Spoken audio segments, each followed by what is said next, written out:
O Supremo está legislando no lugar do Congresso? O Congresso está deixando de debater assuntos que obrigam o Supremo Tribunal a tomar as decisões naquele grupo de 12?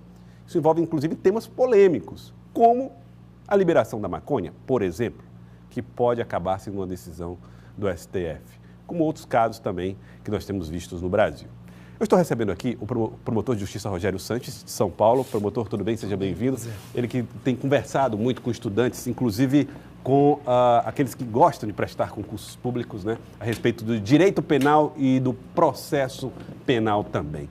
Bom, promotor, antes de mais nada, gostaria de saber, em relação a esse conflito que existe hoje, Congresso assistindo o STF legislar, de quem é a culpa?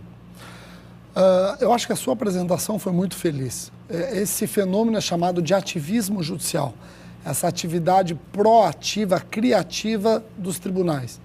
E aqueles que escrevem sobre o assunto costumam dizer que o campo fértil para o ativismo judicial, só existe esse ativismo judicial, o Supremo legislando, porque está patente o inativismo parlamentar. Uhum. Então, o senhor deu um exemplo extremamente interessante da descriminalização da maconha ou de outras espécies de entorpecentes. O Brasil acreditava que essa descriminalização ocorreria em 2006 e não ocorreu. A lei de drogas apenas despenalizou o uso de drogas. O Brasil está esperando o Congresso incrementar talvez os abortamentos permitidos e o Congresso não discute isso. E outros temas.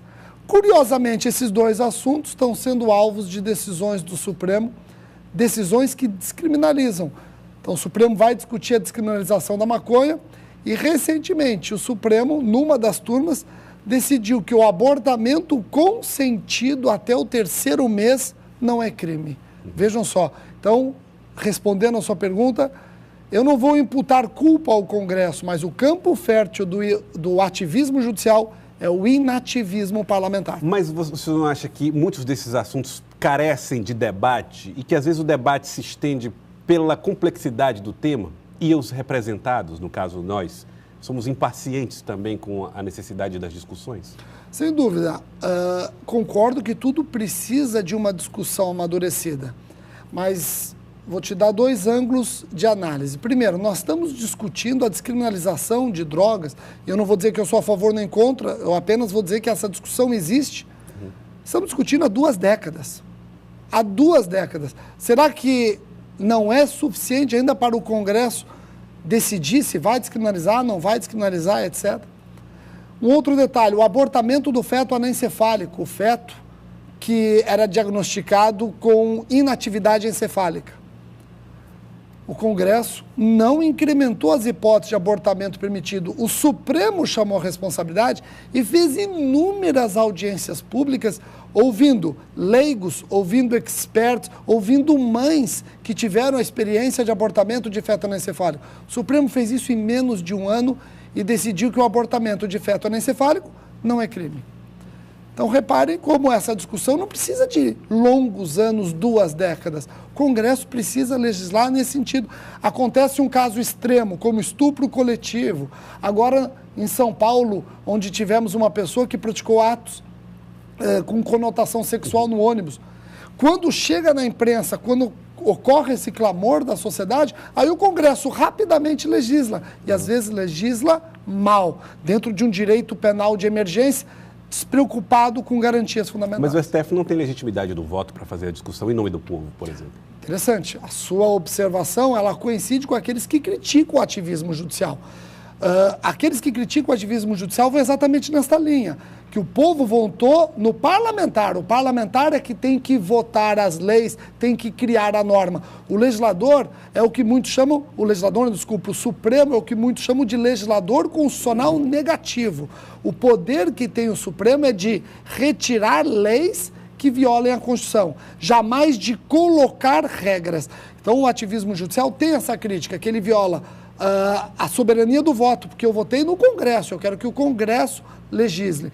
E, para muitos, o ativismo judicial acaba ratificando o império dos juízes, o que eles acham muito perigoso. Em relação ao Código Penal, também sofre muito prejuízo por essa demora na discussão.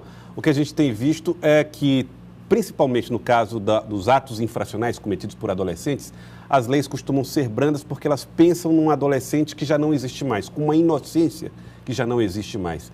O Congresso tarda também nesse debate?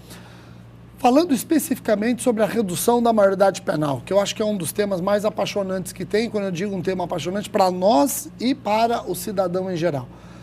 O nosso código é de 1984, e 1984, a parte geral de 1984, ela bateu na tecla de que apenas os maiores de 18 anos é que podem ser responsabilizados penalmente. A Constituição de 88 seguiu a mesma linha. Então, hoje nós convivemos com uma maioridade penal aos 18 anos. Será que já não é o momento de rediscutir essa idade? Talvez para 16 anos, lembrando que se ele tem menos de 18 anos, ele não responde criminalmente, mesmo que fique demonstrado que ele sabia exatamente o que estava fazendo. Nós presumimos absolutamente a sua incapacidade. Eu sou contra a redução da maioridade penal, não que eu sou contra discutir, eu sou contra discutir no clima que nós vivemos hoje no Brasil. Nós não temos clima para discutir a redução da maioridade penal enquanto nós não demonstrarmos que aplicamos na sua inteireza o ECA. O ECA é de 1990, o Estatuto da Criança e do Adolescente é de 1990. Eu tenho certeza que aqui no Piauí ainda temos cidades carentes dos instrumentos protetivos do ECA. Então, enquanto o Estado não fizer a sua parte, não adianta reduzir a maioridade penal. Você estará apenas aumentando o ralo e o problema é você fechar a torneira. Poucas pessoas compreendem o processo penal no sentido de pôr em liberdade pessoas que estão há muito tempo na prisão sem uma audiência, sem um processo com os prazos extrapolados. Como fazer com essa população carcerária, que no caso do Piauí, pelo menos, a maioria é preso provisório? Eu conversava hoje com um colega seu e eu deixei claro que a regra é a liberdade. Num país que tem como princípio norteador o princípio da presunção de inocência, a regra é a liberdade. Agora, quando eu digo que a regra é a liberdade, em nenhum momento eu estou negando a possibilidade de prisão provisória, desde que fique demonstrada a imprescindibilidade dessa prisão. E essa imprescindibilidade é que tem que ser analisada pelo juiz caso a caso. Será que nós estamos banalizando a prisão provisória? Isso é uma discussão. Eu entendo que o Brasil está com uma série de leis que buscam dar um tratamento ora mais benéfico, ora mais rigoroso, mas nós temos que discutir por que temos essa quantidade imensa de crimes. Sim. Então, antes de discutir se a nossa população carcerária, principalmente o preso provisório, é exagerado, nós temos que fazer essa análise sob a ótica da quantidade de crimes. Quantos crimes acontecem? Quantos crimes são resolvidos? Nós vamos ver que estão presos apenas a ponta de um iceberg. Tá certo. Eu queria agradecer ao promotor Rogério Sanches, promotor de Justiça do Estado de São Paulo, que veio a Teresina conversar com estudantes que pensam em fazer concurso público. Promotor, muito obrigado pela participação. Obrigado, estou à disposição. Muito obrigado, promotor Rogério Sanches.